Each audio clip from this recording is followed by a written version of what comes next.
I just got done playing phone tag for 3 hours between our health insurance, the hospital with the ER department where I took my son in April, and then this third source, which is apparently the physicians who charge separately. I made a TikTok back in June when we first got the bill from the ER, where they charged $1,463 total, $1,463, and said that insurance paid $850, and then we were owed $600. So for a 2-hour visit to the ER, in which the physician spent like maybe 10 minutes looking at Aiden, and all the other time was us just sitting there waiting to be discharged. As I said in that TikTok, the reason that I took him to the ER is that it was after bedtime, so the urgent care was obviously closed, and Aiden was screaming, saying the back of his neck hurt, that his head hurt, all these things that, can be meningitis and, other life-threatening things. And so even though I was like, is it an ear infection? Because he's had them in the past. This whole screaming about the back of his head hurting or whatever is new. And I called the after hours nurse then, and of course, as she always says, for everything, better take him to the ER, could be lethal. So after hemming and hawing for over an hour, I ended up taking him to the ER, and like I said, we were there for 2 hours, and they looked at him. They did very basic exam and determined, it was a ear infection, even though he was in like more pain than he'd ever expressed. So anyway, so they sent this bill, and I paid the $600. And then yesterday, we got a new bill saying that they want $250. And so I called the insurance and was like, what is this bill? We already paid $600. What is this bill? Turns out that the physicians within the hospital bill separately. And by the way, I did ask for an itemized bill for the ER.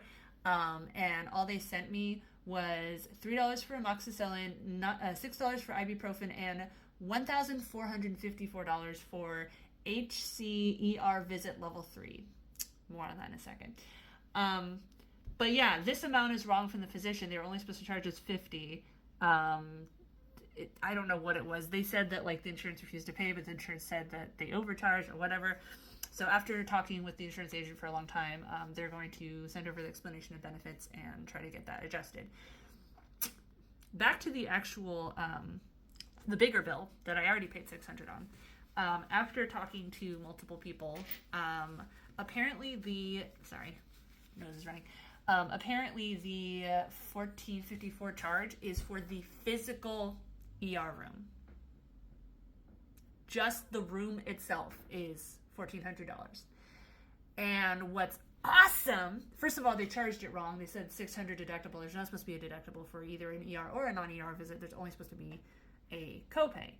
And with an ER visit, it's $100. And with a non-ER visit, it's $500. So here's what happened. First of all, the level 3 in the line item for the $1,400, I asked, what does that mean? And the hospital agent said that the level is basically how much pain and, how serious the symptoms are for the person. So she said a level 1 would be like someone with a tummy ache. And they charge more the higher the level is.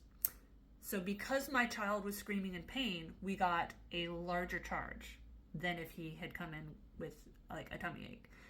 However, after they examined him and they decided it was, a non-ER visit because he wasn't dying. So they listed it as a non-ER charge. So we are stuck with a $500 copay instead of a $100 copay. So what happened? We get to the hospital. The hospital decides that Aiden, my 5-year-old, is in a sufficient amount of pain to get the level 3, charge.